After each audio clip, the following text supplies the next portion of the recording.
জনপুরি সিলসিলা এমন একটা প্রসিদ্ধ সিলসিলা, আমার হুজুর কেবলা রহমাতুল্লাহ, আমার দাদা পীর কেবলা রহমাতুল্লাহ অসংখ্য মুরিদ মারা গেছে, এখনো কবরে লাশ অক্ষত অবস্থায় আছে।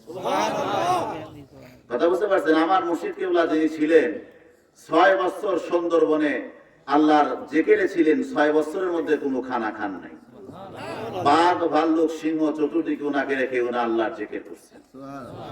মরহুম হুজুর কেবলা রহমাতুল্লাহ আওতা দারেব বিল্লাহ ছিলেন। কয়েকজন আল্লাহর ওলির সোহবত থেকে 2 যুগ আল্লাহর ওলির কদম ধুয়ে আমি নিজের মুর্শিদ কেবলার বিছানায় জীবনে কোনোদিন বসি নাই, সবসময় ওই লাড়ার মধ্যে থাকছি।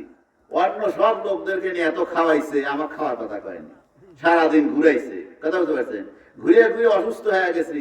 ওই লোকজন কাছে এই আমাকে বলে কি এক সাইডও খাওয়াও, কথা বুঝলেন?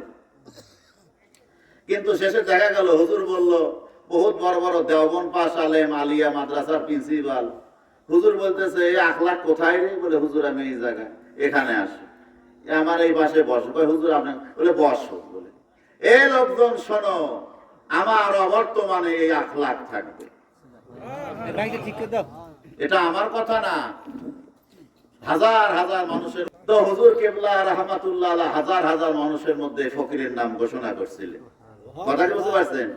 ফকিরের কোনো এলেম নাই। যত হুজুর কেবলা বলছিলেন যে বাবা আপনারা যে গোত্র আমরা একই গোত্র। আমি যে তাহাকিক করতে করতে দেখলাম